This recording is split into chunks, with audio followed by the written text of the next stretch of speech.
The war on Iran has begun. Where it ends and what's ahead for the United States remains unclear at this hour. U.S. Central Command, which oversees our military operations in the Middle East, announcing early this morning that now 4 U.S. service members have been killed. That's up from 3 yesterday, 1 service member succumbing to his or her injuries. Just a short time ago, President Trump gave an interview to the New York Post where he did not rule out potentially sending U.S. ground troops into Iran. The president saying, quote, "I don't have the yips with respect to boots on the ground, like every president says. There will be no boots on the ground. I don't say it. I say probably don't need them, or if they were necessary. First and foremost, I, Megyn Kelly, am praying for the troops." I mean, that's where my mind immediately went. The guys and the gals who have to actually carry out this mission. Why again? And put their lives on the line. For whom again? Are the ones who are on my mind. And I prayed for them mightily yesterday and the day before. And I hope you have and will continue to as well. Look, there are massive divisions over what we've done here. And people are going to change their minds over the coming days and weeks, one way or the other. But my own feeling is no one should have to die for a foreign country. I don't think those 4 service members died for the United States. I think they died for Iran or for Israel. I think I understand how this helps Iran perfectly well. I get it. I mean, I hope. Long term, we'll see. But they seem rather jubilant. 80% of the country does not support the Ayatollah. He was a terrible, terrible man. No one's crying that he's dead. No normal person.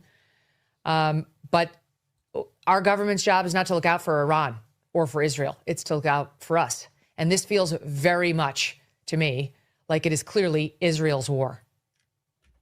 Mark Levin wanted it. It's his war. Ben Shapiro, Lindsey Graham, Miriam Adelson. That's obvious.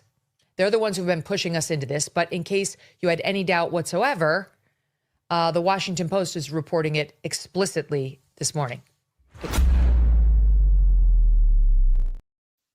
So we are going off of the Washington Post now, are we? All right. Before we get into this, we got to get Rubio's response to her. Take a look here. This is clip 13. With a very clear goal in mind. I haven't got a chance to see a lot of reporting. I don't understand what the confusion is. Let me explain it to you, and I'll do it once again as clearly as possible. Perhaps you'll report it that way. The United States is conducting an operation to eliminate the threat of Iran's short-range ballistic missiles and the threat posed by their Navy, particularly to naval assets. That is what it is focused on doing right now, and it's doing quite successfully. I'll leave it to the Pentagon and the Department of War to discuss the tactics behind that and the progress that's being made. That is the clear objective of this mission. The second question that's been asked is, why now? Well, there's 2 reasons why now. The first is it was abundantly clear that if Iran came under attack by anyone, the United States or Israel or anyone, they were going to respond against the United States. The orders had been delegated down to the field commanders. It was automatic, and in fact, it bared to be true because, in fact, within an hour of the initial attack on the leadership compound, the missile forces in the south and in the north, for that matter, had already been activated to launch. In fact, those had already been pre-positioned. The third is the assessment that was made that if we stood and waited for that attack to come first before we hit them, we would suffer much higher casualties. And so the president made the very wise decision. We knew that there was going to be an Israeli action. We knew that that would precipitate an attack against American forces. And we knew that if we didn't preemptively go after them before they launched those attacks, we would suffer higher casualties and perhaps even higher those killed. And then we would all be here answering questions about why we knew that and didn't act. Going back to the purpose. The purpose of this is to destroy that missile capability. Why does Iran want that ballistic missile capability?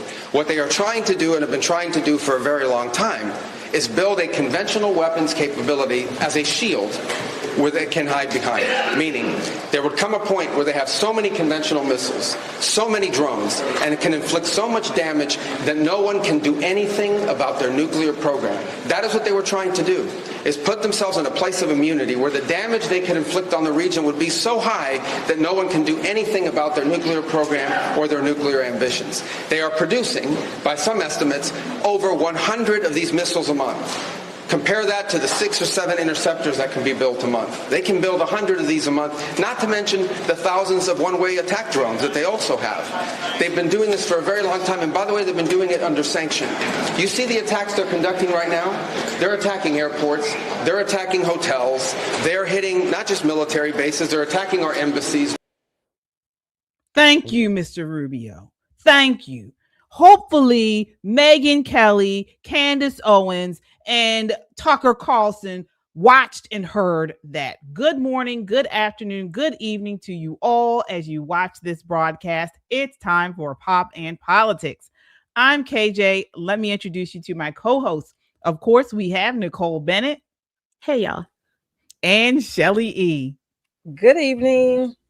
All right, we've got a lot to talk about tonight, folks. And before we light this fire, do your part as you all come in, tap that thumbs up, smash that like button, and turn on your notifications. We are live here on YouTube.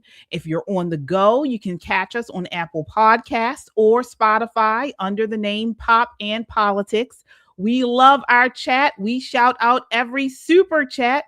That's the best way to get your voice heard in the conversation. So drop your thoughts, show your love, and join the conversation that the mainstream media wishes didn't exist. This is not just a podcast. This is a movement of God-fearing, truth-seeking, America-loving people that value freedom. Stand with us and subscribe so we can amplify this rallying call for freedom.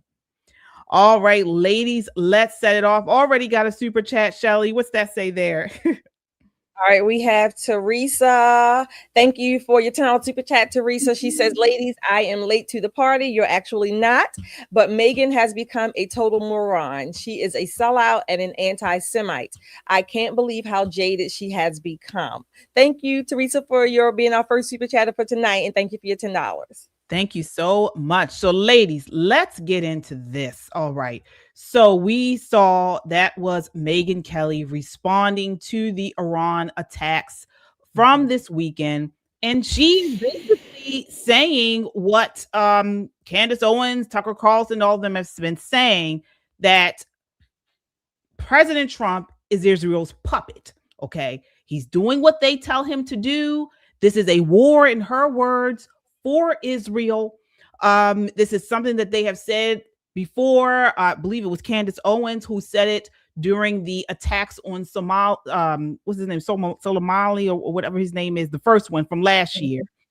And she's echoing this same sentiment. Nicole, what are your thoughts on this? Do you think this is Israel's war?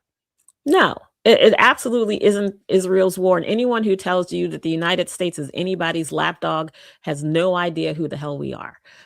If anything, this is, like we said last week, the people who can't keep Israel out of their mouths. These are the people who are the anti-Zionists. Their whole worldview is shaped by what Benjamin Netanyahu had for dinner last night and what he intends to have for breakfast. She has been lost in the sauce for quite a while. And this is not new for Megyn. There's something about people, podcasters, especially podcasters on the right. I don't know if they do it on the left because, I don't watch them. But it seems like once they reach a certain level, they do anything for a click, anything for a like, sell their soul to a devil, make an expose about a grieving widow. I mean, there's not much. I'm waiting for Candace to come out with an expose on Charlie's dog. You know what I mean? They will do anything to stay current. I don't know if it's the intoxication of fame. Megyn's an older person, as compared to Candace. She's a much older person. So she was around when we had real trouble with Iran. She was around when she saw American hostages taken. She was around for that. So this is kind of unforgivable. And she's a much smarter woman than Candace is. And I'm not saying Candace is dumb by any stretch of the imagination, but Megyn is an attorney. So she knows better. And she knows better in a big way.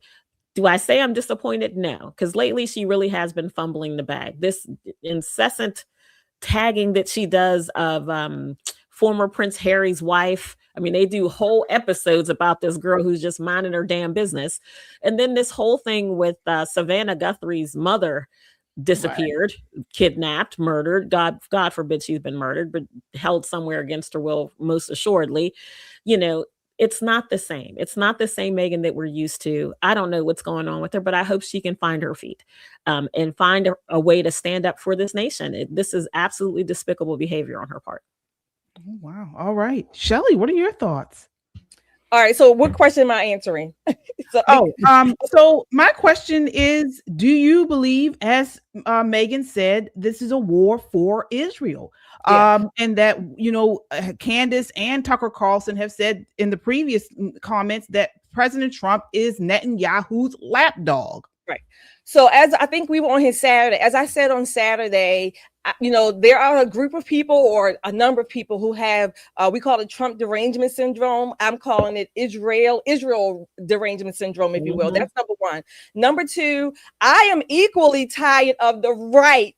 Every time Megyn, Candace, and Tucker utter something, we think we have to showcase them and whatever lunacy that we're saying. That's number two. Number three, I actually watched Megyn's whole show today.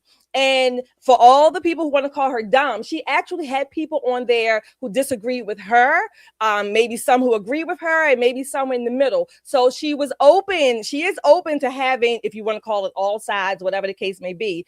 And she made her case. I think she even stated that she and her husband are on kind of different sides or whatever. Mm-hmm.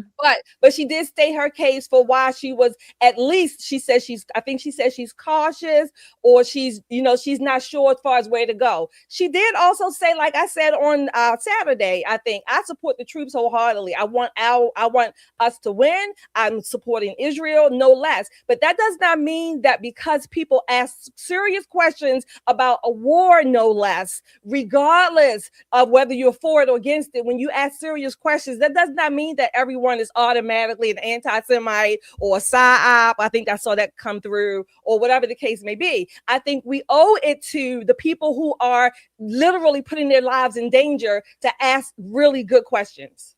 Absolutely. And I think, at least for the people in the chat who have commented, many of us are not, and I'm going to speak for myself, are not making these claims, these accusations regarding Megyn Kelly, Candace Owens, Tucker Carlson.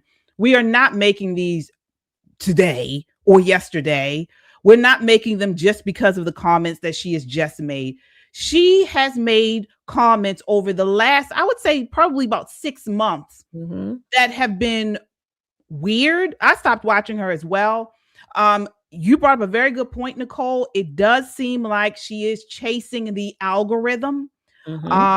And she just, I have to say, I watched the whole show too. I mean, she had on there Marjorie Taylor Greene, of all people, which is not the person that I would have on to talk about this. Again, this is the Israel obsessed lobby. They're the board of it. Okay. So, I mean, she's not one that I would have on, but she did, like you mentioned, have on some other people, some other talking heads. But let's talk about what she said in the opening. Okay. So one, she is referencing Washington Post. All right.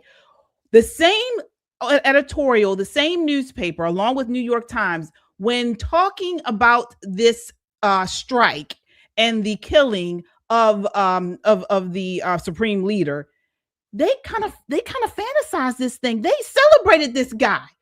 I mean, Washington Post actually, I mean, they would, I have it here.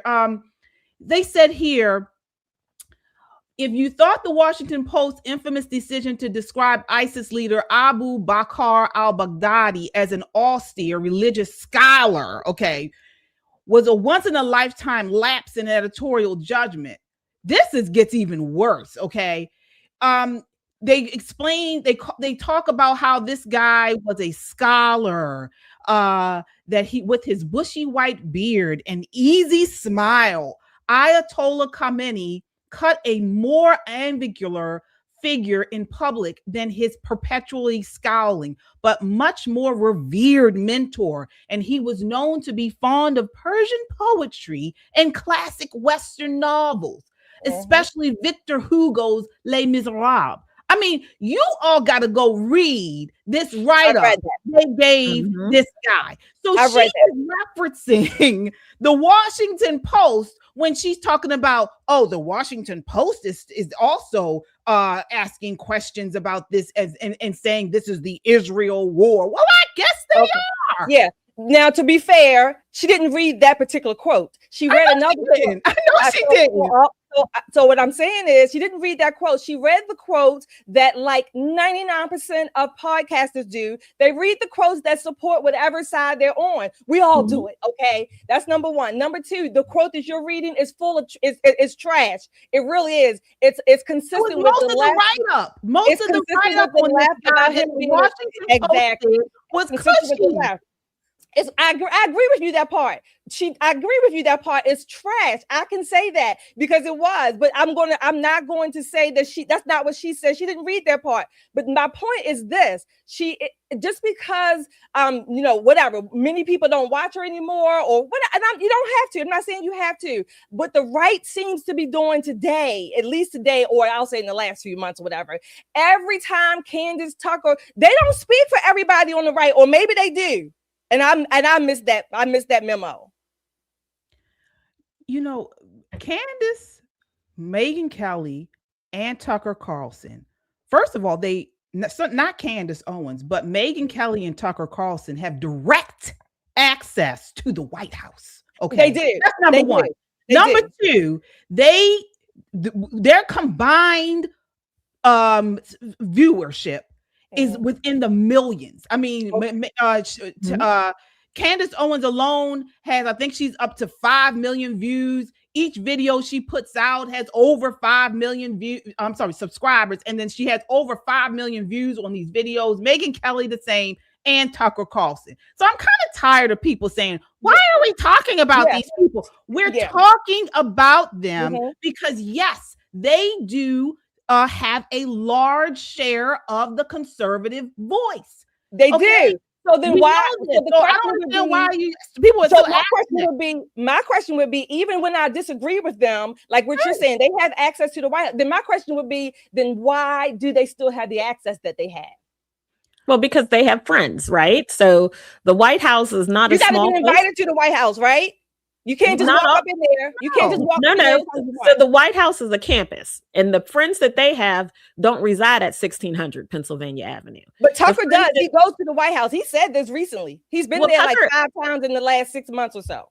Tucker goes to the Eisenhower building. There's lots of buildings on the White House campus, because when someone tells you they went to the White House, they don't mean the White House. They mean the White House campus. Lots of buildings. And Tucker has a lot of friends because he's not always a lunatic. Including Trump. And so does Megyn. By all stories, that he made a bunch of friends when he was on Fox, as did Megyn. And these are the same conservatives. And like we all have friends who some are a little bit more batshit crazy than others. You keep their words in perspective. Tucker Carlson is not writing policy for the United States. He is not. He does, however, have a huge following. Well, I personally don't watch Tucker anymore. I don't watch Megyn anymore because they've gone far afield from what I personally believe.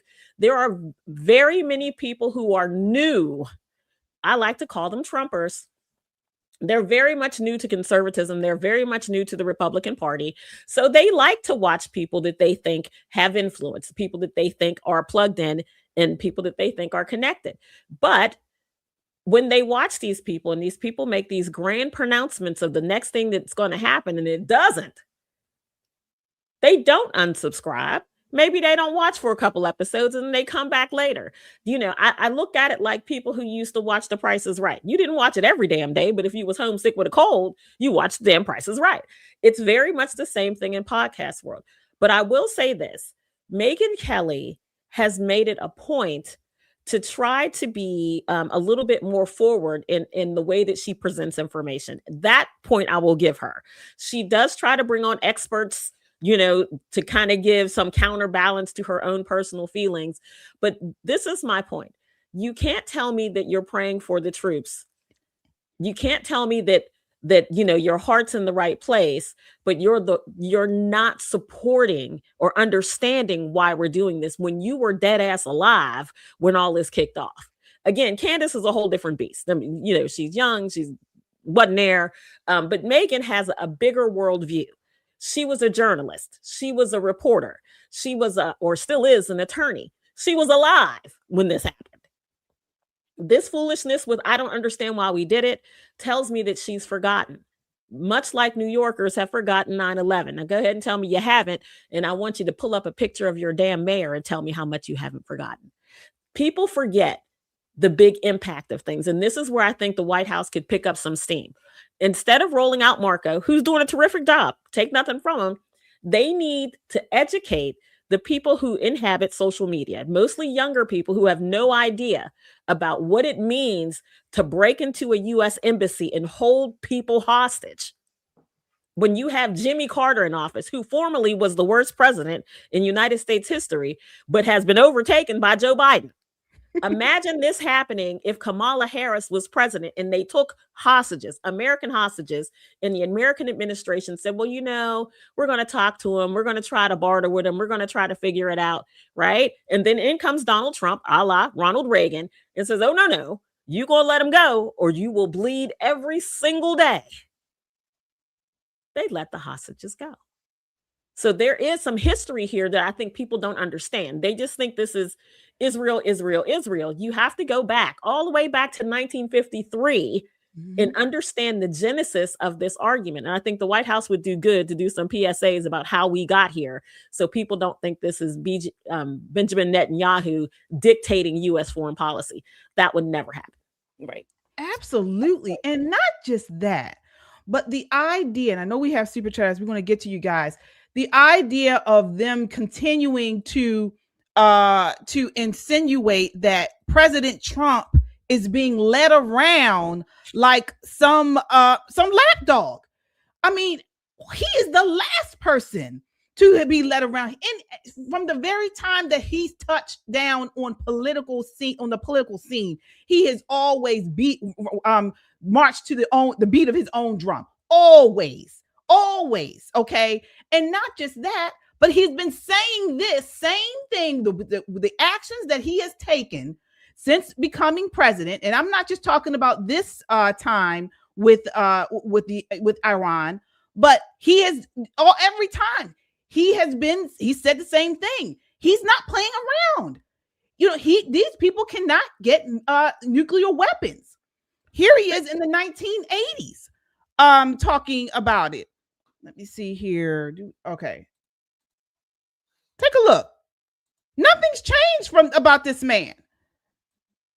And Megyn Kelly was here around this time too. No, she's doing exactly what you're doing. She's following the algorithm. I don't care what y'all say. Here we are. When you get the respect of the other countries, then the other countries tend to do a little bit as you do, and you can create the right attitudes. The Iranian situation is a case in point.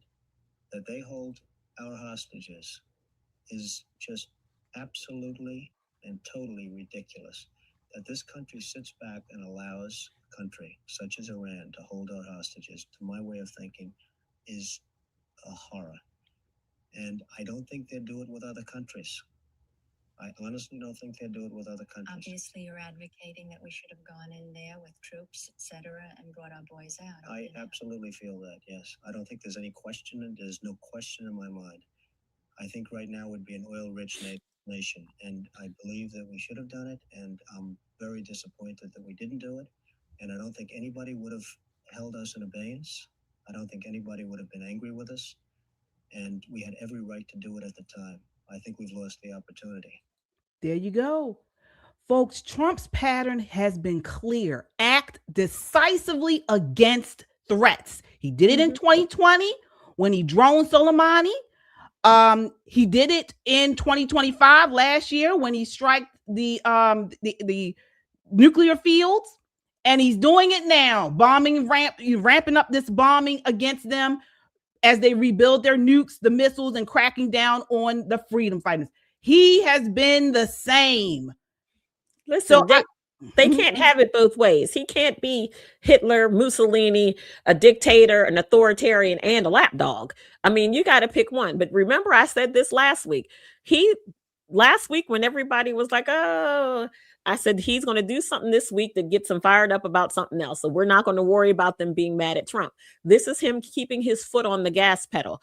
Look out for this week. This week is going to be chock full of surprises. Like he's saying, we are far ahead of the timeline that Sec War had set up for this particular operation, weeks ahead of the timeline, matter of fact. So we're going to see where it ends. However, make no mistake, Israel is going to get its licks back. Make no mistake. If you're thinking because the United States steps away from the operation, everything's going to go back to normal, you need to know Israel has its own list of things that it wants to get done. This is very much how allies work. You know, I want a little off of column A, you want a little off of column B. Let's go in together and make sure that we can take out what we both need. But Israel has much more at risk than the United States does. Much more at risk than the United States does. And their list is very different. Their reasonings are different. And so I understand what Megyn Kelly is saying. Yes, Israel does have a lot to gain. Make no mistake. But at no point did Bibi Netanyahu come to Washington, D.C. last week and tell President Trump what he needed to do. That's not how any of that happens, ever. And she should know that from personal experience. All right, we have some chatters here, super chatters here. They have joined in. We have Carolyn. Thank you for your $5 super chat, Carolyn. She says, after listening to MK show today, I was furious. My poor husband had to listen to me gripe for 30 minutes. I just knew you guys would address it. Thank you, Carolyn. And I think we are or have. Teresa, thank you for your $20 super chat. I don't understand these people. Iran has initiated almost every terrorist attack perpetrated over the last 40 years. Ladies, you chicks on the right and Dana Lesh have been true voices and trustworthy reporters. Thank you. Thank you, Teresa. Thank you. We have Dawn Schumer. Thank you for your $10 super chat and for being a member of our Freedom Club. Dawn says, do Democrats ever get confronted with some of their own old videos where they literally say they would be doing the same thing if they were the president, like Hillary Clinton or Chuck Schumer? I don't know, Dawn. Good question. Teresa, again, thank you for your $5 super chat. When Jeff Bezos laid off WAPO reporters, he forgot the obituary reporters. I think they have dead bias. Okay. Thank you for that, Teresa. Tyrone, thank you for your $10 super chat. Good evening, ladies, and hello to the chat. Thank you, Tyrone, for joining us. Glenda, thank you for your $10 super sticker here. Simply Ashaby, again, thank you for your $5 super chat. She says, I admit Megyn Kelly has been difficult to watch lately. Thank you for that, $5. One more thing, I think we have Dawn again. Dawn, for your $10 super chat. She says, and by the way, hi ladies, I remember in the 80s when I was in high school that we had Iranian exchange students and their stories were horrific and heartbreaking. I vaguely remember some of those too, Dawn. Thank you for that. Thank you. Thank you all so much. We really appreciate it. Each super chat goes a long way in keeping us online, and we love to hear what you guys are thinking on all of these topics. Well, it doesn't stop here, folks. So we got a lot to talk about here. We were mentioning Megyn Kelly. Well, Tucker Carlson had some grave comments to make about this strike as well. Here's a reporter talking about how he spoke to Tucker Carlson regarding the strikes this weekend. All right, take a look here. Hope you can hear it. I've reached out to several of the president's most prominent supporters in his movement to get the reaction to this momentous decision to launch a wide-scale attack on Iran. I just heard back from Tucker Carlson. Tucker Carlson, of course, spoke at the president's convention in 2024. He's been a frequent visitor at the White House. In fact, he was at the White House just last week. So I wanted to know what Tucker Carlson, who has long opposed the idea of another war in the Middle East, what he thought of this. And his answer, he told me of the president's decision is, quote, absolutely disgusting and evil. This is Tucker Carlson, who was at the White House just last week, said that the decision to go to war with Iran is absolutely disgusting and evil. Now, that's just one person, a prominent one in Trump's movement. But this is a momentous and potentially defining or maybe redefining move for President Trump. He got into politics in part promising to end what he called forever wars. He was harshly critical of the war with Iraq. He claimed that he had always been against it. And now he finds himself starting what could be a major conflict with Iran. All right.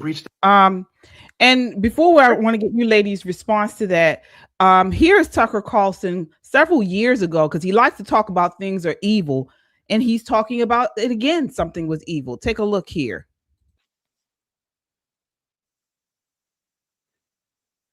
Let's see here.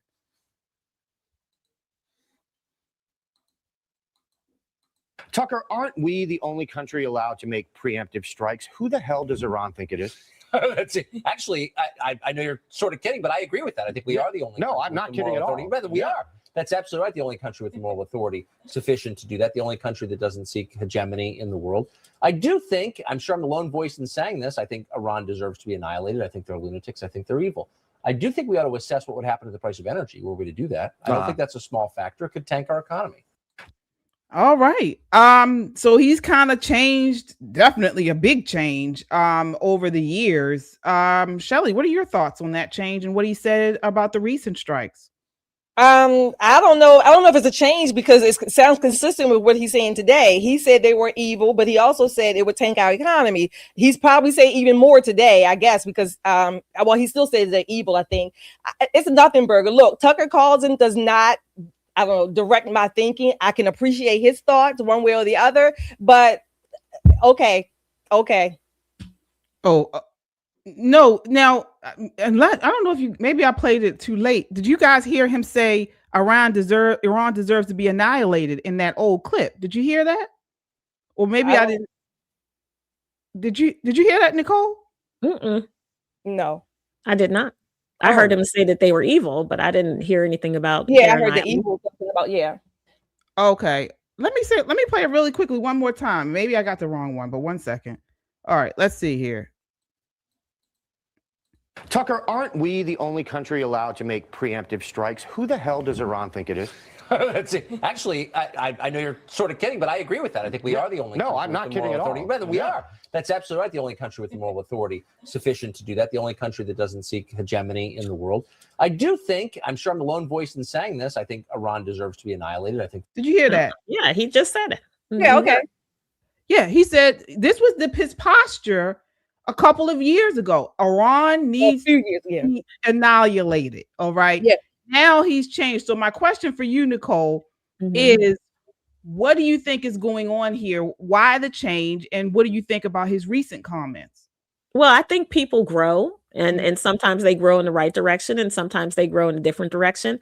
And I think his relationship with people in Qatar have a lot to do with his changing attitudes toward Middle East peace processes and things that can happen to kind of control evil in the world, you know, and it's not to put him down. I mean, he's absolutely entitled to his opinion, without question, entitled to his opinion. But that's the thing about the internet. It never forgets, right? So before you make huge pronouncements and kind of stand on the soapbox, people should be ready to be challenged about what they said previously.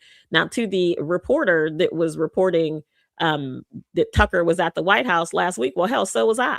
So I didn't see him asking me no questions about what happened, you know, in Iran. I think people give too much credence to people who visit the White House. I know millions. Well, I shouldn't say millions. I know thousands of people who visited the White House. It does not make them policymakers. It does not mean they have the president's ear. Our president, if you've not learned anything about Donald Trump, love him or hate him, no matter where you fall on that TDS spectrum, one thing you will see, he's a very charming man. He listens well, but there's nothing that you're going to do to convince him to do something that he didn't want to do in the first place. Period. Even when he was on his TV show, he was not that, you know, Ivanka would say, well, I don't think you should let that person go, this and that. He would fire the hell out of somebody. And he'd have his reasonings, but he listens, but still makes his own decision. And it speaks to who these three celebrities think Benjamin Netanyahu is. I don't know when Bibi became less of a man and more of a magician. I mean, they've got this man, you know, putting hexes and mind control across an ocean and all this other stuff. It really does speak more to who they are as people. Am I saying that, people don't make bad decisions every now and again, that world leaders are just as human as we are? Of course they make bad decisions, but Trump did what he needed to do to defend the American way of life. And anyone who doesn't understand that, I implore them to look into the history of our relationship with Iran and Iran's relationship with terror across this world. And if you are okay living with that evil, there's something wrong with you. There's something absolutely wrong with you. And one thing one of the reasons why we don't talk about them a whole lot on this channel, but when they make these types of comments, this sect of the right, one of the reasons why I think it's important to talk about them, because their comments are used as propaganda in the Middle East. Mm-hmm. Here we have in this next clip, the lady, I believe her name is Goldie Gamari. She is an Iranian American. Mm-hmm. Well, she was doing her podcast, and I guess they pulled up the Iranian state TV, and she was in this clip. You'll see she was shocked to see that they're actually using Tucker Carlson's comments from his podcast as propaganda on the state Iranian TV. Take a look here. I hope you guys can hear it. It's live on Islamic Republics. They're airing on Sado Sima on Islamic Republic's TV. They're airing live streams. Show that. They're translating it in real time in Persian.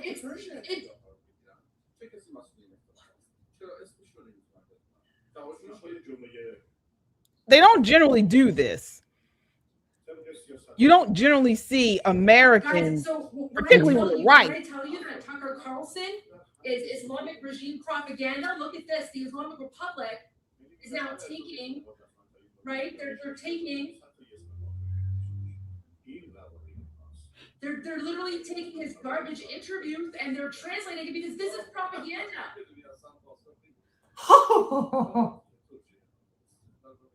So they're in shock because this is not normal. Like, you generally don't see this. But Tucker Carlson and the likes of them have gone so out of the realm of America First, of conservative, that they're actually using their interviews as propaganda on Iranian state TV. Now, this was this was like maybe a week or so ago, but that's what I'm talking about. This is crazy. But I see we have some super chats here. Yes, we do. Let's see. We have Terry. Terry Bueno. Thank you for your $20 super chat and for being a member of our Freedom Club. Terry says, I too am very disappointed with Megyn Kelly. I don't understand why she has flipped. She's always supported President Trump and all of the amazing things that he has done recently. All right, we have Liberty Girl. Thank you, Liberty Girl, for joining us tonight in your $5 super chat. Didn't I hear something about Russia is ready to talk about a peace deal now? Mm-hmm. Okay. Yep. Let's see. Ronald Lee, thank you for your $20 super chat. Good evening, ladies. I have two things for suggestion that will add to both topics, Iran and Candace. First, check out Officer Tatum. I guess this is the episode, Regime Falls, and second, the JWIT podcast. Example, employee regarding ex-employee. Mm-hmm. Ex-employee regarding Candace. Love the show. Thank you. Thank you. Christy. I'm sorry. Christy, thank you for your $5 super chat. I appreciate you ladies. Keep being amazing. Thank you so much, Christy, for your support. Hi, George. Thank you for your $20 super chat. Have you noticed who was silent as the grave on this? Our supposed #1 ally, Great Britain. Mm-hmm. Yes, and it's Marxist Islamist leader Keir Starmer. Mm-hmm. The divide on the right is a British intel plot. Tucker and Megyn have fallen for it. All right. Thank you, Josh. Ooh, I love that, Josh. Hi, Wanda. Hope you moved and finished settling in. Thank you for being a member of our Freedom Club. And she's also a YouTube member. And I think we have one more, Southern Charm. Thank you for your $10 super chat. Says, I'm disappointed in many of the podcasts today. Megyn, the Hodge twins, and others for their very negative comments. It's early. Give it a minute. I think that's a good point, Southern Charm, too. It is early. I think I say like over the next 72 hours when we went off Saturday, because more and more information is going to come out. And I'm not saying it's necessarily going to make you go from A to Z or vice versa. But again, as we get more information, we should have a better picture. That's it. Well, I love that comment, because one of the clips that KJ showed, people are talking about a forever war. It hasn't even been a week. You talking about forever? Can we finish the week out? Right? It makes me crazy that people are expecting the worst instead of supporting the best. And I think that's kind of where I am. I don't think Megyn Kelly is running from President Trump. I think that this is what she believes. And unfortunately, it kind of flies in the face what most of us believe. But I think that ultimately she will support the president in the majority of things. Again, I just want to preface all my comments by saying I don't disagree. I disagree with them, but I'm not throwing the baby out with the bathwater. It's just who they are. And we're never going to agree. We don't even agree on this show all of the time. And when you do, there's this adult thing that conservatives like to do. I listen to their opinions. They listen to mine. And if I learn something from them, great. And if I don't, I say, okay, great, and move forward. We don't have to walk in lockstep. We're not a monolith. And it's unfortunate that these people have such a big platform and so many people that hang on their every word and take it as gospel. You know, conservatives are very smart people. And while I think people are watching what they say, hearing what they say, I think people are also kind of leaning into their own understanding of what things really mean. At least I hope so. Absolutely. Absolutely. Well, when you brought up, take us to our next part about these attacks. What's coming next? What should we be expecting next? Well, CBS News contributor and former Obama-Biden administration official Samantha Vinograd is here in this next clip talking about just that. And she actually had some pretty interesting things to say. Take a look. This is clip 1. Many people are now worried about possible attacks on U.S. soil. How are you processing that? How concerned should we be? Well, the Iranian regime has posed a significant threat to the homeland for decades. I do think that threat has been supercharged in the last few days, but the level of retaliation is probably going to depend on whether there's any kind of command and control structure left within the regime, and if regime remnants feel like they have an off-ramp with the Trump administration, or this is it.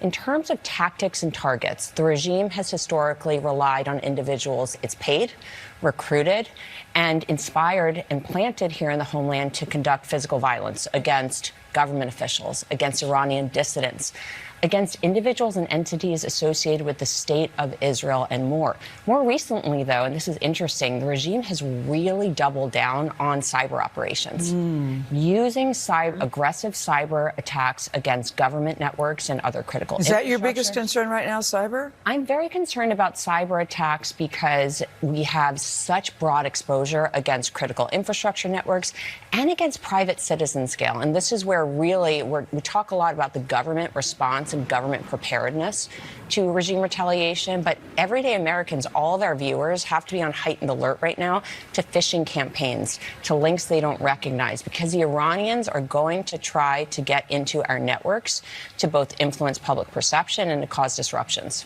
Sam, how else should Americans try to keep themselves safe? Should we avoid going to crowded areas or big events or, landmarks? Well, I do say this from experience. The government has been working for decades to counter this threat. They've been preparing.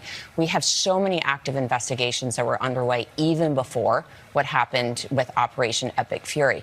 So the government relies on partnerships in a situation like this, partnerships to increase intelligence collection with foreign partners, partnerships with businesses, Gail, to make sure that their resilience to potential cyber intrusions are strong, and partnerships with the public. If you see something, say something. And everybody in this moment needs to be on heightened alert and to reach out to government officials if they see something suspicious and to maintain extra vigilance. I was in the airport this weekend. I feel like my head's on a swivel. It just seems so unsettling to me. For sure. Well, there are heightened patrols. Yeah. We have a physical deterrent presence out there to tell bad actors, if you act, you probably may not be successful. But what's happening behind the scenes is important, that enhanced intelligence collection. All right. So this, she's right. Cells, inspired actors, and cyber attacks. Shelley, what are your thoughts on that exchange? Yeah, again, this is like this first wave, if you will. Of course, the campaign, the conflict, the war, pick your word, started on Saturday overnight. So everyone is kind of in this heightened state again, right? It's new, it's certainly unexpected. So we are going to be that way. What we do, or what I would say, what's tricky, let me say it this way, what's tricky in these situations is always knowing what to report and what not to report, because you can go overboard or underboard, if you will, where you might not report something that maybe should have been reported, and maybe you report things that shouldn't be reported. So it's just a very tricky, kind of unsettling stage right now. So again, as more information comes, more clarity, if you will, a more definitive focus, even from the administration. They have been given some, I guess I would say, not so synchronous messages from President Trump to Pete Hegseth to Marco Rubio. I think they need to tighten it up a little bit more. So I would do that so that the American public is not all frantic, like, everybody got COVID now. So I don't want to get to that point, but at the same time, I do want us to be vigilant, because at the end of the day, real lives are always in danger. All right, Nicole, what are your thoughts on these things that they said in that news clip? Well, I agree with Sam. Number one, they need to fully fund DHS. Stop playing these games. If we need our airports to be secure, these are the people who take care of it, the TSA. You've seen some fairly prominent Democrats come out and say, oh, well, being in the airport sucks now because we don't have our TSA pre-check and clear and all of this other stuff. And they think it's inconvenient and interfering with their tourism dollars. But now when they see actual law enforcement walking throughout the airport, ensuring safety, it's going to give them, people a little something extra to clutch their pearls, so to speak, right? They need to fund DHS right now. Stop playing games. Kristi Noem is supposed to be on the Hill, I think, tomorrow or Wednesday. It would be a great time for them to tell her that the department has been fully funded, because ICE is already fully funded. Let's do that. So the Democrats need to stop playing these games. Number two, I think Sam is right. Americans need to be vigilant in places where they're not. And that is phishing. When you open an email, you don't know who it's from, and they say, click here, you get $5 off your Ipsy. People are like, woohoo, 5 off of Ipsy. You click and it's not 5 off of Ipsy, but they've got all of your personal information, right? They know where you bank. They know what power bill you get. They know your address, your IP address. So they collect this information, and it's not just, so that they can steal the $35 you got in your savings account. They use this information to do exactly what she said, cyber attacks against our grid. You all remember when Verizon went down a couple of weeks ago? How many people was shaking their fist outside at the moon like, what the hell? I can't get online. I can't scroll. Imagine when it really counts, when they turn off your power, right? When it really counts, and they're shutting down water treatment plants. So we do have to be vigilant. I don't think we're back at that point yet where we have the red light, the yellow light, the green light that they had, or I forget the colors of the lights that they had for terror when shortly after 9/11, it gave everybody, what day, where we were with that. I don't think we're quite there yet, but asking Americans to be vigilant about their personal safety, I think, is always a good idea. We have no idea who's living in this country, thanks to Joe Biden. We have no idea how they got here, what they're here for. Sleeper cells, absolutely. So keep your head on a swivel. And for those of us who conceal carry, don't leave your weapon at home, because this might be the day that you'll need it. Absolutely, folks. As you come in, hit that like button. We have almost 600 people watching. You want to get those likes up, and it tells YouTube to share this broadcast. So when you hit the like button, the more likes we get, YouTube pushes us out more. So please do that. And if you haven't done so already, subscribe. This is what we do here. We're smart, edgy, and conservative. So we're going to speak our minds and give you that conservative perspective on news and pop culture. All right. So you ladies both brought up, these cyber attacks, these inspired actors, and the sleeper cells. And that brings us to Austin, Texas. So a mass shooting took place early Sunday outside of Buford's Backyard Beer Garden in downtown Austin on West 6th Street. It's the entertainment district. The attacker opened fire from his vehicle and on foot, killing 2 civilians and injuring about 14 others. I think it's up to 3 now that have passed away, that have died. He was then shot and killed by Austin police officers. Take a look here. This is clip 2 of the terrifying. My goodness.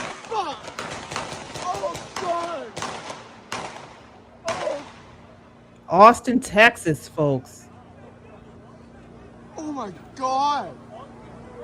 What is going on? What the fuck is going on? Jesus fucking Christ. Can you imagine being out, weekend night, and then this? So when we say keep your head on a swivel, we mean it. So police have identified the 2 victims who died, 19-year-old Ryder Harrington and 21-year-old Savitha Shan. Both were students. Harrington associated with Texas Tech University and Shan with the University of Texas at Austin. I believe we have the image here. This is image 1.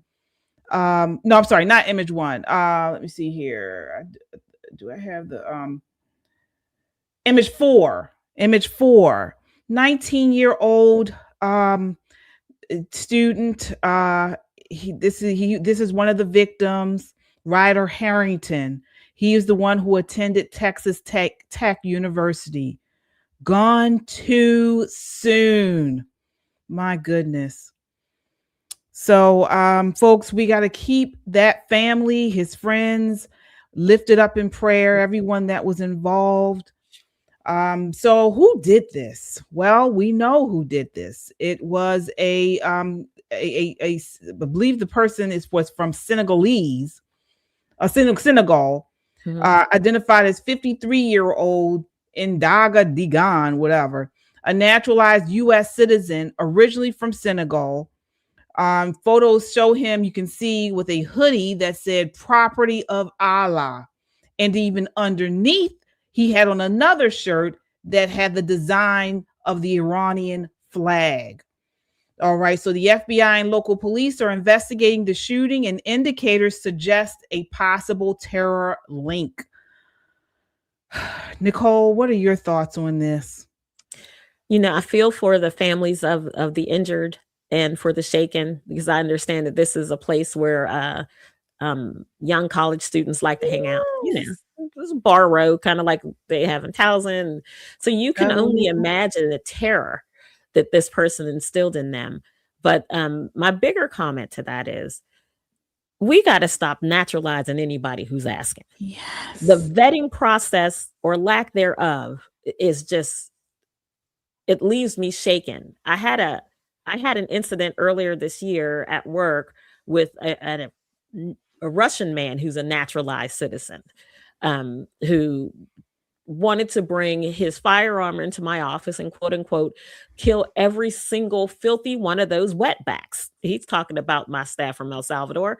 And, my staff thought it was funny. I said, that's not funny. That is what we call a terroristic threat. So I called him up to talk to him, and he said, well, you're not one of them, so you might survive. And I explained to him that Nicole Bennett's hard to kill. Let me tell you, you have to come a lot harder than this, homie. And then I decided that we need to take him to court. So we went and got a restraining order. And then he was going to have his day in court. He shows up with a basket full of medication, and he's trying to explain to the judge in his heavy Russian accent that he only said the things because of the medication. And then when the judge finally gave me a chance to speak, I'm sure in very liberal Montgomery County, he didn't like what I had to say, but I needed it on the record. We've got to stop naturalizing anybody who's asking. Mm-hmm. Or you mean to tell me that somebody at a federal agency took a look at this man and said, oh yeah, come on in. Plenty of space for you. He's a nut job, an absolute nut job. And I said to the judge, I'm asking for this protection order, not for me and my staff, but for him. Because let me tell you about these folks from El Salvador. They too need thorough vetting before they come to this nation. Look, these ain't the ones you want to threaten with no guns. This is not the smoke you want, homie, old little Russian man. But it made me angry just to think if they're willing to let this person in who has significant and profound mental illness, who else have they let in? Who else have they let in? Now, and what is the vetting process? What is the vetting process? Who are they meeting with? Yeah. What records do they have? Or was this that they have so many people? Was the onus on them to see or to naturalize as many people as they could because of the 30-year backlog? I'm going to say this. Have the backlog, but protect the homeland. This is where they make me so crazy. I get it's bureaucracy that they didn't check the right box, this, and the third. But when it comes down to bestowing my birthright on a jackass like this Russian dude, whoever had that interview with him was asleep on the job. I mean, asleep on the job. The judge, even like the bailiff, had to come and stand behind him. That's how nervous he made them. Wow. So you mean to tell me that he sat in a room with the official from the United States government and it was all good?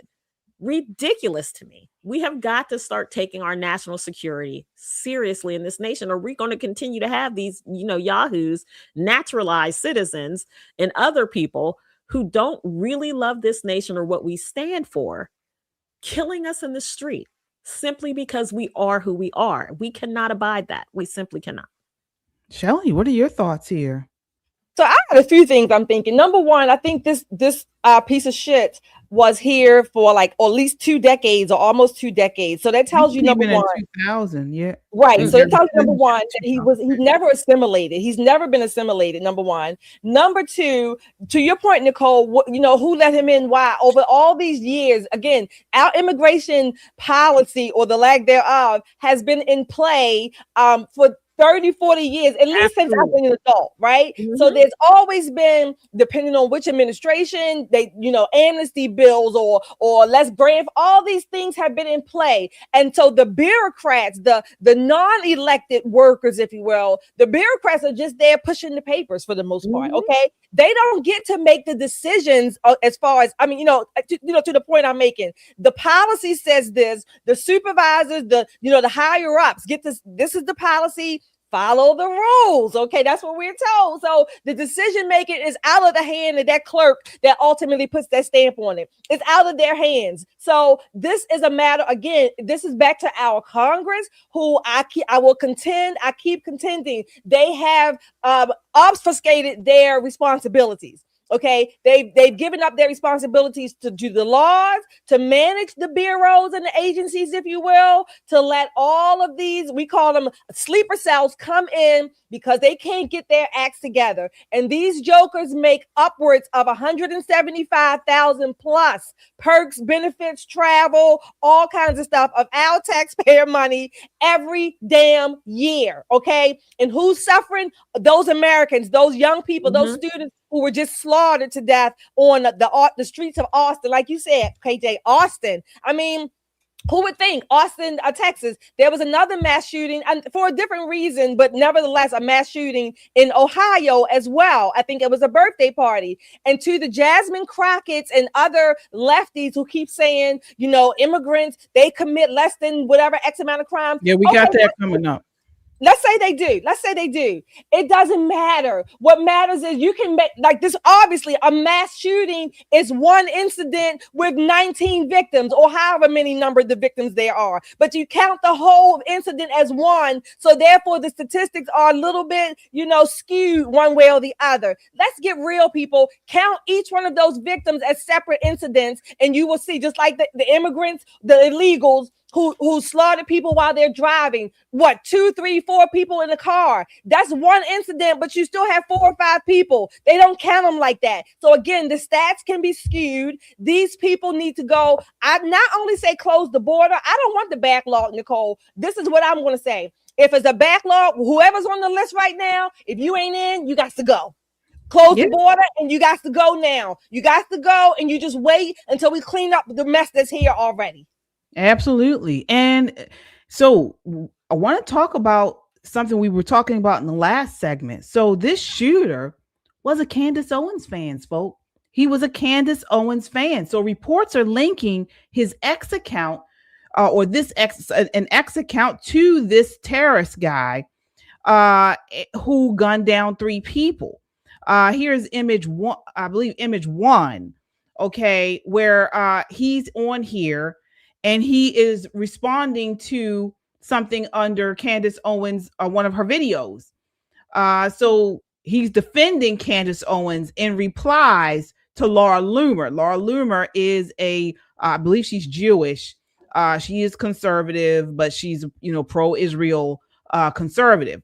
And so he is responding to her. This was prior to the shooting, of course, in this exchange. So again, we were kind of talking about this in the last segment. We have these situations where people supposedly on the right are, their audiences are taking in some of these nutty people, some of these radical Islamists. So Nicole, what are your thoughts there? I think some people are easy to radicalize. I think they're looking for a reason or a home that continues to feed that monster. I think Josh Winston in the chat had it right. Shelley and I also agree. All immigration should come to a halt. Give us 40, 50 years. Josh said 60, I'll take 60. Let's just shut it down until we can get the people who need to be gone. Deal with these docket people, people who are brought here, quote unquote, as children, have never, quote unquote, lived in their home nation. We've got a lot of decisions to make about what kind of America we want to be. And I disagree wholeheartedly with the people who say, well, they only commit this amount of crime. Well, before you go there, let's talk about that.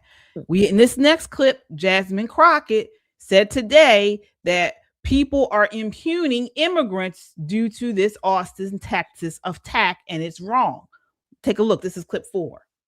Another mass shooting, this time on 6th Street in Austin. And just before you went on stage, I saw that your primary opponent and Greg Abbott had kind of gotten into it on X, and they both chose to use this moment to scapegoat the immigrant community.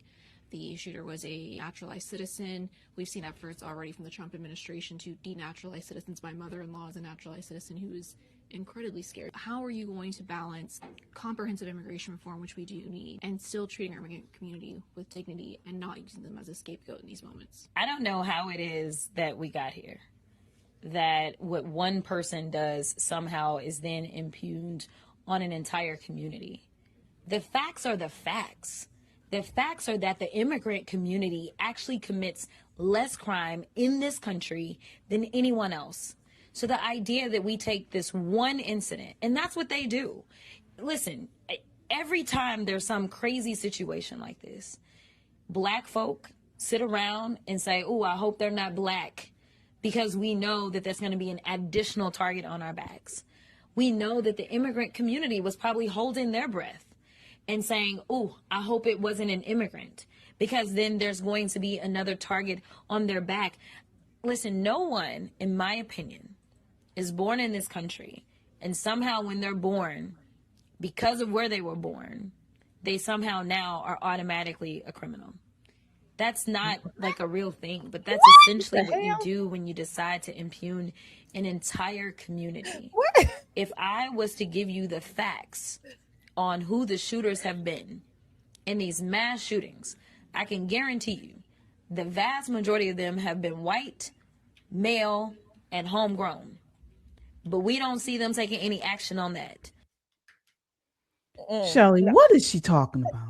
I want to know, first of all, Jasmine, she slipped up. She said if you were born, nobody's born a damn criminal, okay? And if you're born here, then you're not an immigrant. So what the hell are you talking about, okay? You're trying to mix two things together and you're trying to be sly about it, but it did not work, okay? To the other point of the Candace, what is it? He was a fan of Candace Owens or whatever. The guy supposedly, I don't know, the piece of shit. Okay.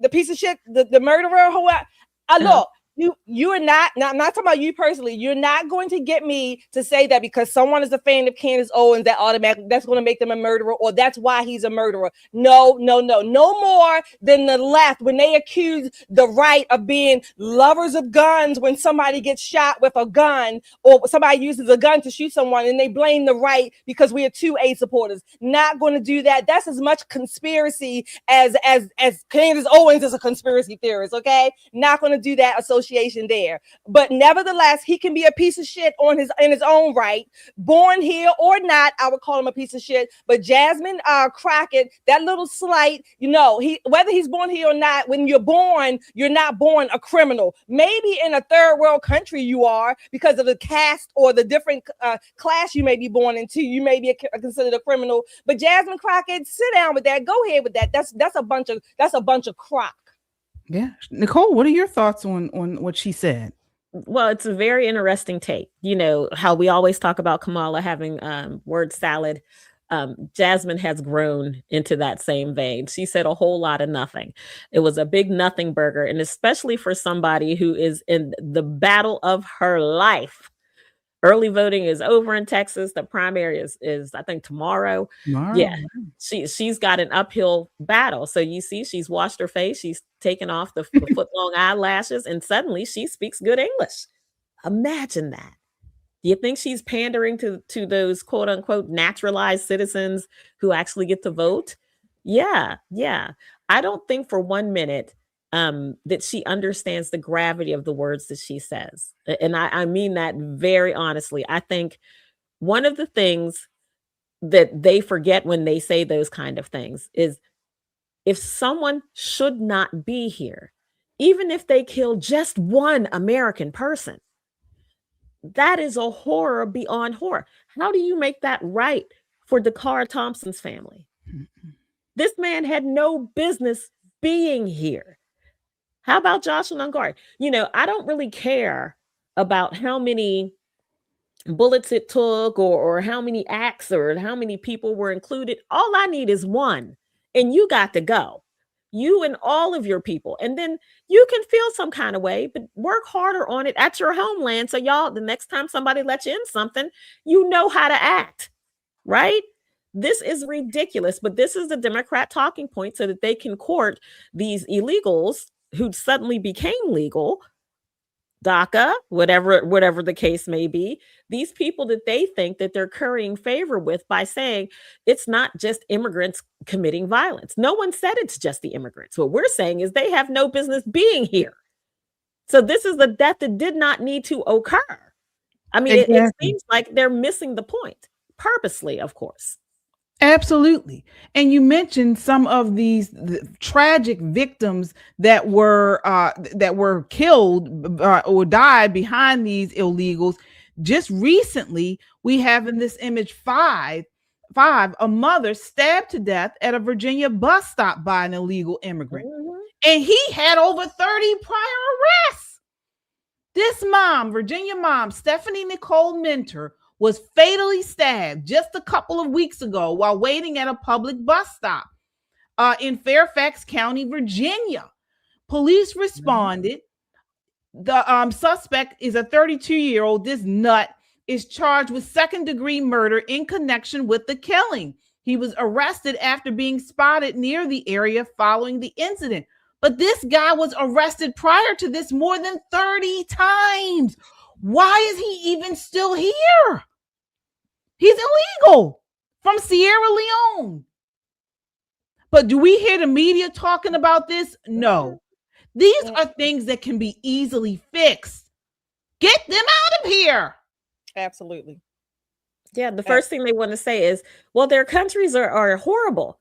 It's got to be. It's got to be if they're acting like that here. I can only imagine what they act like when they have no policing agencies, when they have no infrastructure. But does that give them the right to come here and kill us?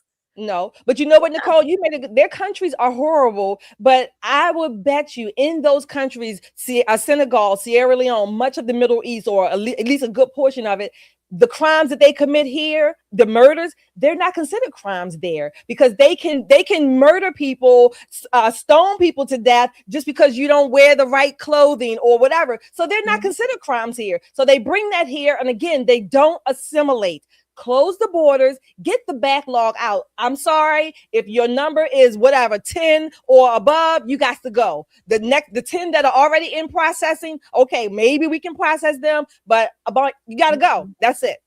And then they're coming here and they're using our system against us and defrauding it in other situations. Mhm. In this next clip, we have an illegal alien was just arrested by the FBI for distributing fake federal agent IDs. Take a look. This is clip 3. Pretending to be with Homeland Security to avoid deportation? Authorities have arrested a so-called chaplain who they say was selling counterfeit badges and shirts with the Department of Homeland Security logo. This promotional video appears on the Instagram page for the Chaplain Emergency Management Agency, or CEMA. The organization reportedly trains citizens to become chaplains so they can provide religious support during emergencies. CEMA's website claims it's an agency of the United States of America, but federal investigators say that's simply not true. According to authorities, the chaplain organization is illegally using the official seal of the U.S. Department of Homeland Security. This Instagram video shows Mario Cesar dos Santos, who's now under arrest and facing deportation. Federal prosecutors say Dos Santos held chaplain training seminars like this one throughout Central Florida, predominantly for Brazilian immigrants and foreign nationals. After paying $400 to $450 for the chaplaincy certification, investigators say attendees were given these official-looking ID cards with DHS and FEMA logos. Attendees could also purchase gold badges, polo shirts, and bumper stickers with counterfeit seals. This Instagram video shows the merchandise table at an Orlando training seminar. Dos Santos allegedly told attendees the merch would give them immunity from immigration enforcement and keep them safe from deportation. A CEMA volunteer reportedly told an undercover investigator her CEMA badge helped her get through an airport security with no issues, and that having her CEMA shirt inside her suitcase made a difference when airport security scanned her luggage with an X-ray. Investigators say Dos Santos has previously lied about being a Harvard graduate with a medical degree. He's currently being held in federal custody. Dos Santos was in the United States on a visa, according to the feds, but that visa has expired. There's no indication any of his chaplain trainees will face criminal charges. Mike DeFore.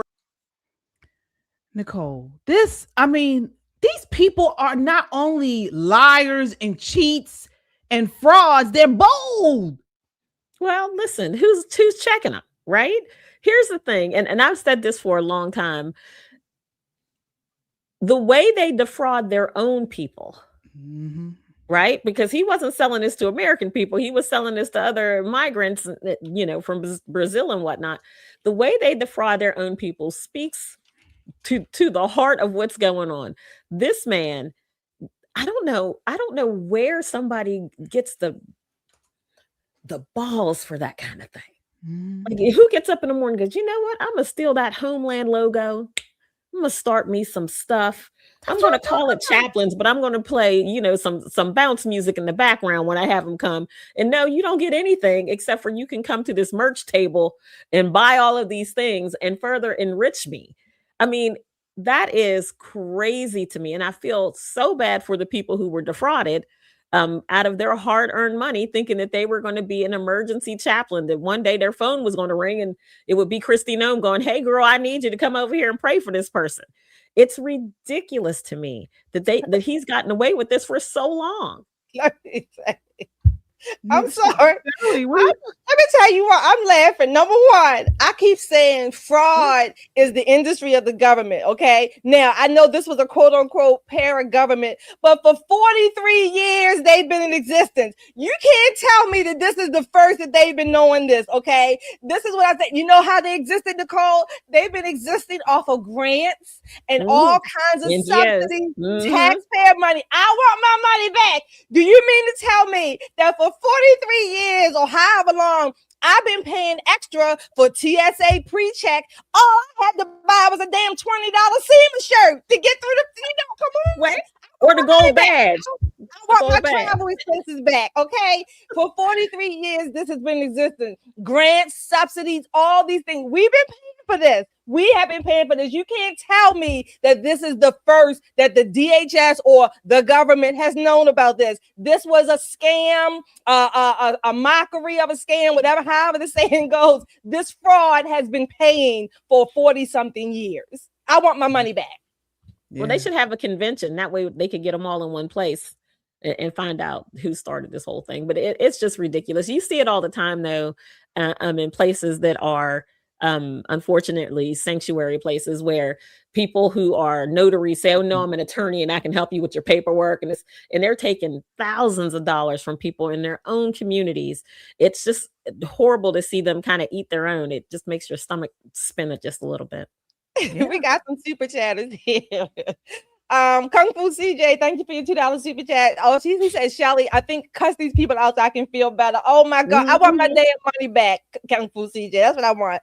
Wanda, thank you for your $5 super chat. As usual, a great show, ladies. Appreciate you so much. Thank you, Wanda, for that. Wanda. We have Kung Fu CJ again. $2. Here comes the cuss out. Get them, Shelly. This is hilarious to me. They needed to be cussed out, though. They needed to be cussed. Yeah, it's hilarious in a sad way. Josh, thank you again for your $10 super chat. We need a 60-year moratorium on all immigration. Look, 60 or more, like Nicole said. Exactly, Josh. Exactly. You're right.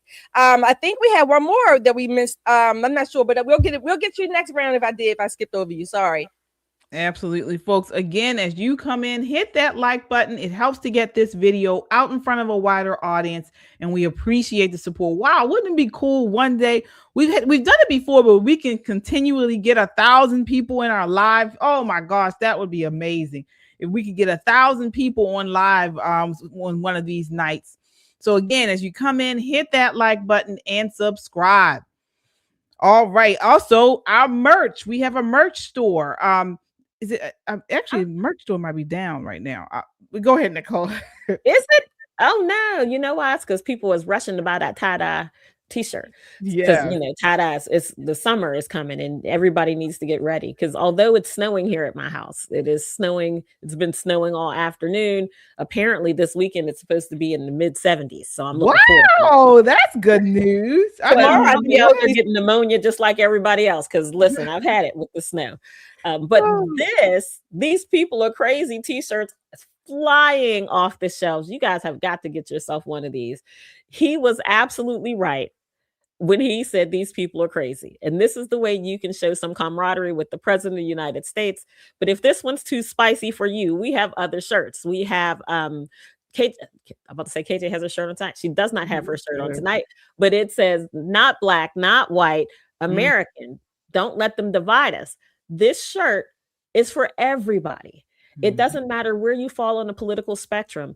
This shirt is just honest. Being an American is a privilege. It's an absolute privilege. And people who seek to divide us, like China and all of their little NGOs and funding a lot of these Democrat things like, the People Forum and Pink Think or whatever the hell that thing is called. They're seeking to divide us from within. They can't defeat us from the outside of the nation, so they come for us on the interior. This shirt puts a hard line in the sand. We are Americans, and we need to stand shoulder to shoulder against anybody that looks to tear us down. Of course, we've got Shelly's "Give Me My Money Back" t-shirt. I'm telling you, this is a hot shirt for the summer. It comes in tie-dye. Do I need to say anything else? A tie-dye shirt. I mean, come on. I can envision myself at the MMA match on the South Lawn at the White House with my tie-dye shirt later on this summer, screaming and hollering, watching MMA. This is a great shirt. The one place I want to wear it, they won't let us, is to the IRS. I think that would probably be too bold of a move to show up at the IRS and give me my money back. But, if we get enough super chats, I might do it. I might roll up on them. Somebody just has to get me out of jail afterward. That's all. All right. Yes, indeed, folks. Thank you all so much. All right. So speaking of these shirts, we all have Trump paraphernalia, MAGA. I'm wearing, I wore my MAGA hat particularly for tonight. Ultra MAGA is what I have here. Ultra MAGA. And I'm wearing this because of what happened at a Michigan Smoothie King I believe it was just yesterday. Okay. I want to let the leftists know, just because someone has on a Trump shirt or MAGA hat, it does not mean that it shouldn't make you feel uncomfortable. Okay. We are just wearing our stuff. It doesn't matter. We're not going to hurt you or harm you. But a young lady at a Smoothie King yesterday decided to deny service to someone because they had on a Trump shirt. Take a look at this. This is clip 9. Right? Which is discrimination. Yeah, we're at Smoothie King, and they're discriminating and saying we cannot get service because Jake has a Trump service on. So we were just wanting a smoothie, and you literally looked at us, and I asked you if everything was okay. You said we don't feel comfortable serving you because of my husband's hoodie. That is discrimination. Okay, well, have a great day. That is illegal. That's illegal. It is illegal. These poor It children. has nothing to do with us wanting a smoothie. Okay, but that's what you support. That's what you love. You don't, but you don't own this. You don't own Smoothie King. You're gonna no longer have your job. Literally. Like, I'm confused. Is this a joke? Good luck maintaining your employment. I don't care. Like, have a great day. When your company is charged, yeah, you will. So literally, Jake's wearing his hoodie. They would not serve us because Jake's wearing a Trump hoodie. Talking about discrimination. It is embarrassing. No, what's embarrassing is that we're American citizens and I wanted to get a smoothie. Exactly. My manager, she said the same thing to you. That's why I'm saying what I'm saying to you, okay? But then, hey, you know that's a crime, right? It's not. Discrimination We is a have crime. the right to refuse service here, and that's what we Not did. due to political views, though. Not due to You political asked her views. what was wrong, and she said that she was uncomfortable, it's a right? crime. She's uncomfortable. You asked the question, she answered, have a great day. Have a great day. The door is right there. Have a great day. How embarrassing. Have a great day. Call the police, okay? Wow. Discrimination. Yeah, I am going to call the police. All right. And then before we respond to this, there's a second part to this. So now I guess this young lady has gotten a lot of comments about what happened. Take a look at this. This is clip 11. I might have accidentally started a race war, but you guys need to go to her Facebook and get this video taken down. I am a minor and she recorded me without my permission. The people in the comments are all white and they're all being hella racist. Guys, please help me get this video taken down. She recorded me without my permission. Guys, and what's crazy is she low-key, like, she literally looks Hispanic. Like, I don't know what the issue's going on here, but literally, so after I left work, my coworker called me and was like, basically all the higher ups are there, and yeah, like, it's low-key cooked. I might be fired. Guys, please help me get this taken down. And she's literally like, She needs to be fired. I hope they was. fired. Oh, she was. Oh, okay, Nicole. She was definitely let go. From what I understand, this is not something where she was not making a personal thing, right? So what I'm trying to say is she's just repeating what she heard other people say, that it's okay for them to say, you can't be in here because we refuse service. We have the right to refuse you service, but you can't refuse service for a myriad of reasons. You can't say, oh, because you're white, we're not going to serve you. Because you're gay, we're not going to serve you. Because you're a Republican, we're not going to serve you. I just think her elevator doesn't go that high on these floors. Because one, yes, she is a child. And yes, honey, if you are a child and you're in public and you're working a job, honey, they can record you. So I really need, this is why I keep going back to our education system. Mom, whatever school she's in is not enough. She needs some after school programs, something to kind of a mentor to kind of lift up her level of awareness before she works a retail job. Working retail is hard. It is very hard, especially when you've heard over and over and over again, this particular type of person is dangerous because of the way that they think. Imagine this in the 1930s. These people are dangerous because of the way that they look. It's the same thing. But surely no one's explained this to this young child, or I shouldn't call her young child. Oh, they told her. I think somebody told her she gets denied service because people are having on Trump paraphernalia. I think I just think she's dumb. This is a indoctrination issue.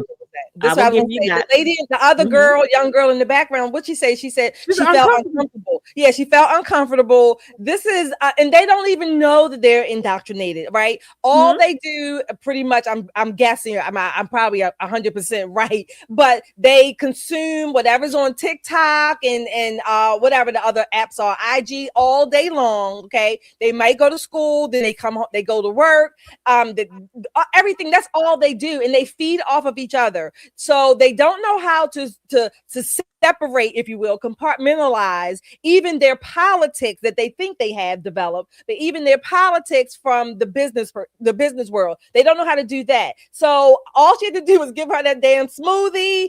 Keep her life going. Yeah. If she was a thinking person trying to even develop her critical thinking as a young person, she would have done better to ask the guy, why do you wear that shirt? Or what does it mean? So even if she didn't disagree, but they don't have critical thinking, right? They don't have critical thinking. He may have even given her a tip just for, having that little conversation. They don't know how to do that. So, I mean, she's not the right person for that front job or whatever that job was. The smoothie retail.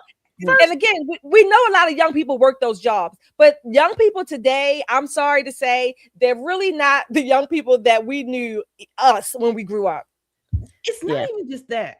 Let me tell you, I'm willing to bet that girl has had conversations probably at that location with management about Trump supporters. I am so sick of these people. I really am. These young people, I know young people like this, folks.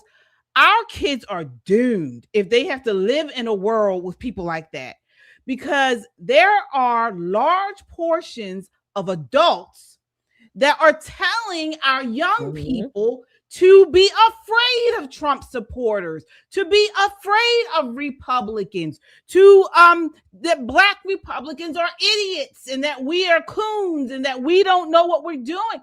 These people are telling young people like her this, and she's believing them. Yes, she does.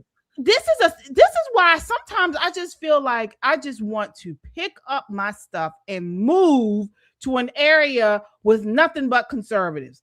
Because first of all, I'm actually glad she said she wouldn't serve them, because she probably would have spit in their stuff.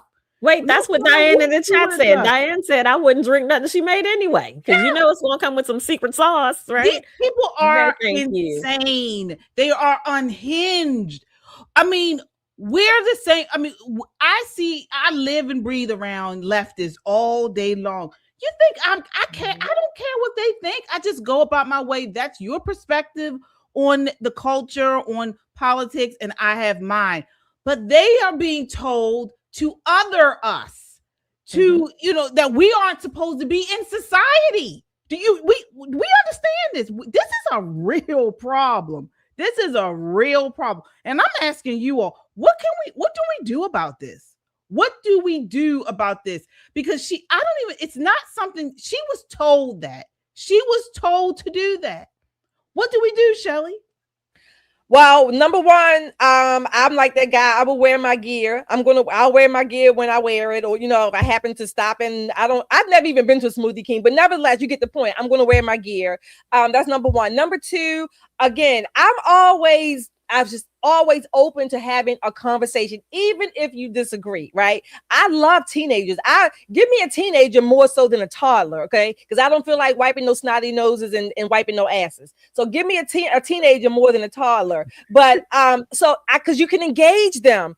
What we do, I think, KJ, we have to be intentional about when we engage them, and even if they're not our children or our relatives, we sometimes. I'm not saying every time. I'm not saying put yourself in physical harm, so to speak, but sometimes there are opportunities where we need to take that risk. And you know what? I'm gonna kind of challenge, or at least not confront, but approach this young person and strike up a conversation just to see.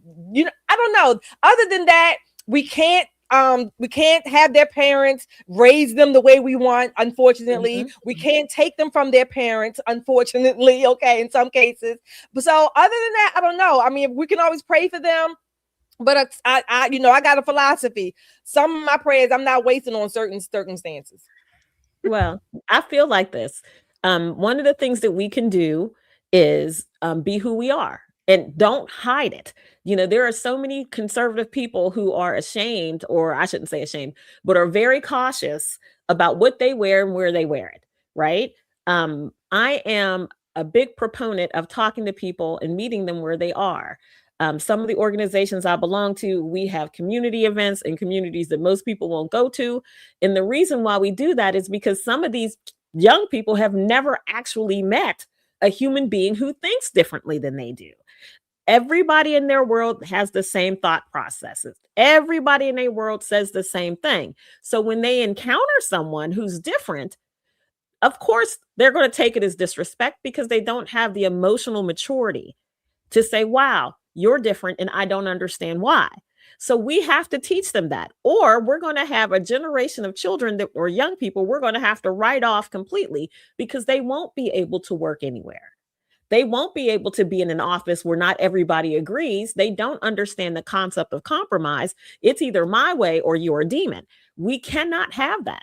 So we go to their neighborhoods and we have a free cookout and we invite them to come outside. And when they come outside, they're like, why are you giving us free food? I said, because I think you should meet people like me.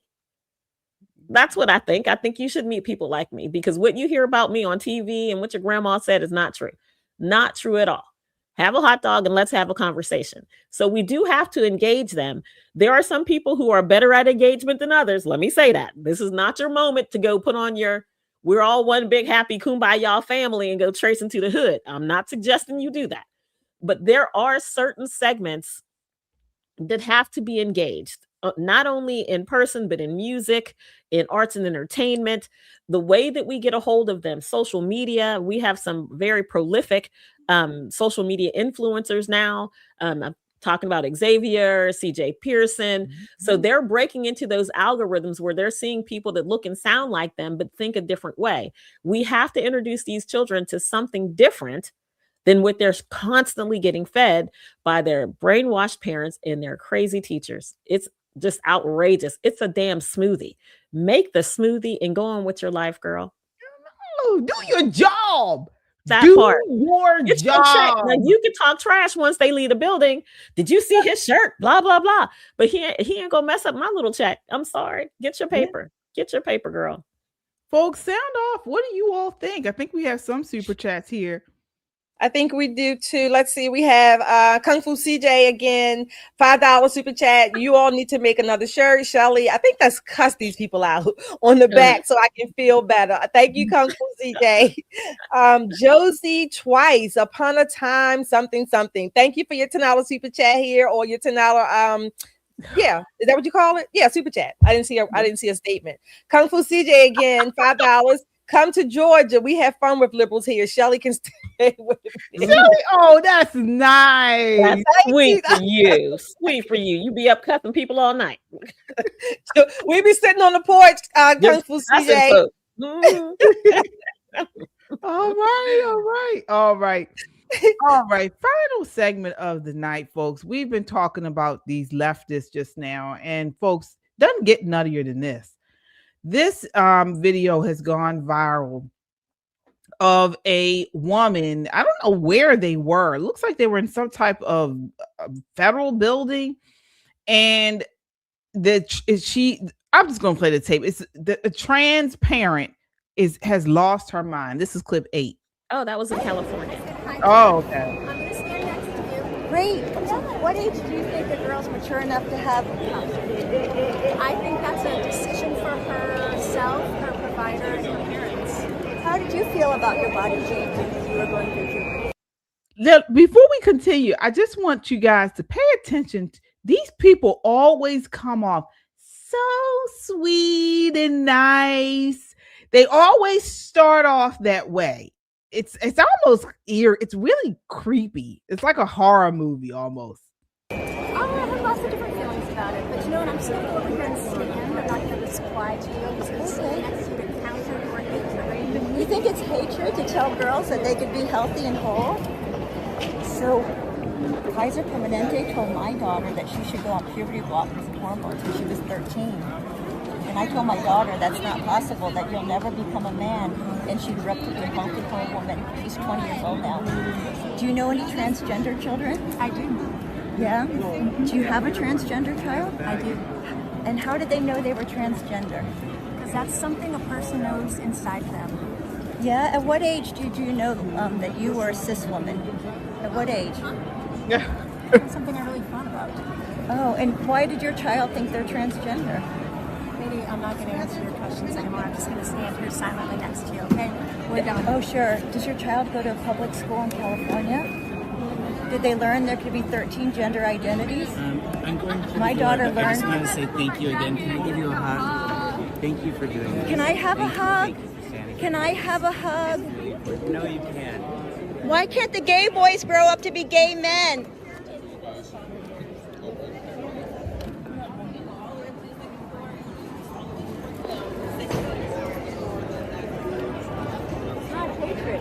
It's not hatred to tell a child that they can grow up to be healthy and whole. How much money does a surgeon makes off giving a girl top surgery? Kaiser Permanente charges only a $100 copay, and the surgeon makes $25,000. I was approved for a phalloplasty in 2 appointments over Zoom. My doctor told me I could have a fake penis that would allow me to either pee standing up or to have penetrative sex, but not both. Do you think your transgender child might one day have top surgery and a phalloplasty? Is that something you would allow them to have? You know, they make a phalloplasty out of the skin tissue on your thigh or your forearm. It's like a skin sausage. It's a fake penis. $130,000. I'm gonna hunt you down and fucking kill you. Wait, you can't say that. You can't tell somebody you're really You can't say. Oh my. Do you guys see how creepy? She was smiling. Even the gay guy that walked in was like, can I hug you? And he's smiling. And these people are so evil. Shelly, what do you Wait think a of minute. that? Okay, I got a couple questions. First of all, how is all this going on in this freaking airport? I mean, when I've never seen all that in the airport, but they holding the signs and stuff. But whoever, I'm just saying, how did they get all that in?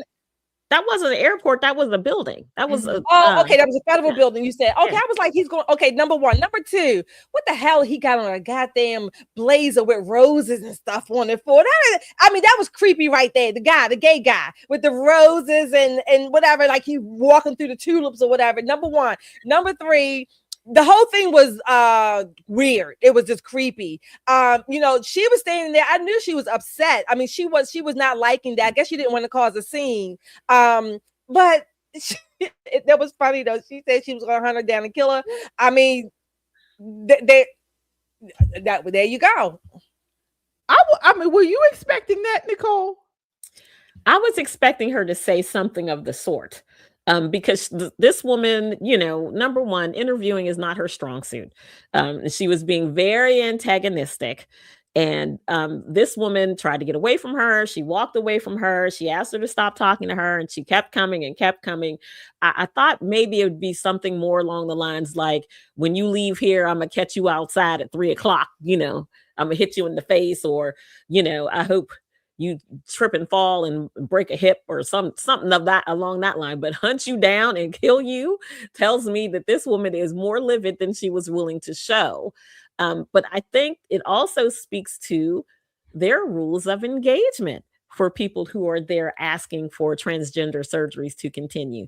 They're doing their best not to be damn lunatics, except for the guy who was dressed up like a ladybug or a mushroom or whatever the hell that was walking in there. I mean, that was a lot of weird. I know it's California and y'all do it different, but that was a lot of weird in one location. I think the older lady who was doing the interview was being an absolute asshole. And she probably could have whispered in her ear, you know, you're an absolute asshole, and got away with it, but not a threat of violence. And I'm glad that she did walk away, because she did, you know, that was an angry whisper. That was the kind of whisper that, you know, haunts you at night. It's going to wake up in the middle of the night. Like, I thought she was just giving the facts. I mean, she wasn't like, she wasn't calling them names or anything. She was just talking about her experience and with her daughter. And I was confused because in the very beginning, it looked like the parent of the trans child walked to her. So she was going down the line, and then the lady got out of the line and said, I'm going to come stand next to you. So I think she was getting out the line because she wasn't going through the detector, the metal detector. Oh, She was just going over there, and I think she was saying she was going. I think it was someone else over there. She said, "I'm going to come stand next to you," like another, not the one that was talking to her. She came to her initially. It looked but I don't think she was talking to that lady. She was talking to someone else off camera. I'm going to come over and stand next to you. She wasn't going through the metal detector. Okay. But here's the thing, I don't get me wrong. This older woman, she was giving facts, but when I tell you I don't want to hear your facts anymore, you need to back it off. She was taunting her. You need to back it off, and she kept coming. And when she walked away from her, she kept coming. There's something about the feel of someone's flesh under your fist when they're antagonizing you. That's absolutely delicious. Do you see what I'm saying? Savannah was giving facts. I mean, she was giving facts to that girl, and she got close or whatever. Savannah. Oh, yeah. Yeah, and I mean, the girl punched her. I'm not saying that the girl was right. Don't get me wrong. She should not have punched her. That lady should not have given that woman a death threat. Okay, exactly. But it was similar in that they just kept taunting. They kept at it. They just kept at it. Leave them alone. I mean, whatever. Show your signs. You can leave them alone, and that's it. Yeah, you're right. Listen, her facts are her facts. And when she finally said, okay, that's enough, and then she walked away from her and she followed her, imagine this was the woman who had the sign, and the older woman was a man. Will we not say that this man was infringing on this woman's right to be in these private spaces and minding her business? So, I get it. Everybody wants to be, the new it person on the internet making an interview, but you have to learn when to back off or suffer the consequences. Absolutely. Now, the consequences can't be, I'm gonna hunt you down and kill you. That can't be the consequence. We have to match force with force. So I probably would have broke out some very fancy Pittsburghese and let her have it. And she would not be asking anybody else any more questions after that. But a death threat is going a step too far. Right.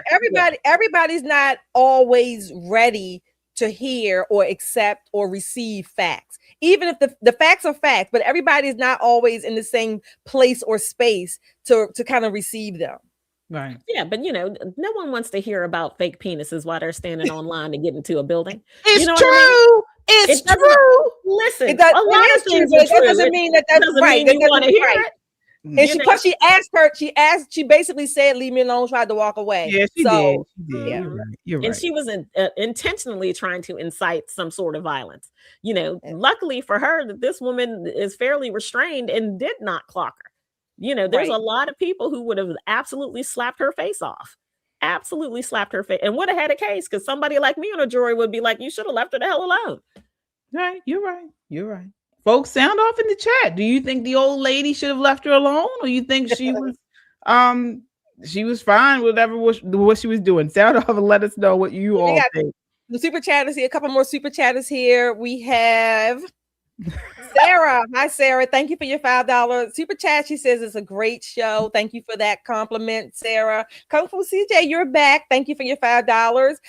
This is what Ted does in Alabama, where he lives. Go to his page, Ted H. Halley on YouTube. Oh, okay. All right, I guess we gotta see. I gotta mosey on over there to see what Ted does. I hope he ain't doing nothing that I don't need to see with my innocent eyes. Ted probably sit on this porch and cuss people out. That's what Ted probably doing. Well, we gotta read this one. This was had me laughing. Whitney said, "All I can add to this is come, Jesus, come." I know. This is what I am. I say that multiple times a week. All I can say is, Lord, as I said, what was it? I said here on Christian Conservatives. I'm coming with Sanford and Son. Sanford and Son. I'm coming to you. I'm coming to meet you, honey. Because these people are crazy. People have lost their minds. And speaking of our other shows, folks, you are watching Poppin' Politics. We are on the Metro Conservative Media Network. You can check all of our shows out on our platform, on our website at metroconservativemedia.com. Just the Guys on Saturdays, every Saturday at 6:30 p.m. They just had a brand new live show. Go over there and check them out and subscribe at Just the Guys Podcast. And you can check out me and Michelle on at KJ Christian Conservative. So we're on every Sunday and Thursday night at 9 p.m. at KJ Christian Conservative. We're all on the Metro Conservative Media platform here. So you can get different types of conservative talk, and everything's really good. All right. So we are at the time, folks. We wanted to talk about this Baltimore City stuff, but we got to talk about that tomorrow with you all. You guys know we're right here in Baltimore City, and the Baltimore City mayor is acting a mess. Okay. So we're going to talk about that with you tomorrow. Final thoughts, ladies, before we go. Nicole, what's your final thought for the audience? It's been a day, folks, and I hope tomorrow's a better day. I really do hope tomorrow's a better day for everybody. I hope that whatever the goals of this Operation Epic Fury is, that we meet those goals sooner than later, and that we don't lose not one more warfighter during this conflict. I also hope that the Iranian people continue their progress to liberate their homeland. And I am super praying for the American people, because we have gotten so comfortable living in our nation, and not thinking about the threats around us. So I'm praying for all of us to stay safe and stay vigilant and keep your head on a swivel. I know it sucks because it's not what we're used to, but if other people around the world can do it, so can we, right? Let's keep our eyes open and report things that don't look right. Yeah. All right. Shelly, your final thoughts for the audience. Keep our borders closed. I mean, officially closed, number one. Number two, just be grateful that we are here in America. Wear your America proudly, thankfully, with some gratitude. So just, let's just stand for that. Right, Nicole, stand for our flag, stand for our country. And we can still pray. I'm still going to pray for our country, our troops. I'm going to pray for Israel, the IDF. I'm going to pray for the Iranians, particularly the ones, again, who want their freedom and who are willing to stand up and take that mantle. So that's where I am. I'm hoping that you all are there somewhere in between. And I just want to thank you all for being here with us tonight. All right. Folks, I just want to say, first, I want to say to Nicole and Shelly, I love you ladies. I really do. I love you both. I love the fans. I love the supporters here. We just building a community of like-minded people, and you guys just don't realize how much you mean to all of us. It's nice to get to, just to get together and vent and laugh, and even we might disagree, but we all know we're fighting on the same side. This is what I love. We're fighting on the same side. And I just thank you guys. We thank you for tuning in to us. When we come on here, we're building a community, and we just thank you. Thank you so much for continuing to ride with us, to continue to support your super chats, just watching, your likes, your shares. If we don't say it enough, we really appreciate each and every one of you all, and thank you. So we'll be back tomorrow night at 7:30 p.m. Until next time, count your blessings and live a life of purpose. Good night. Good night.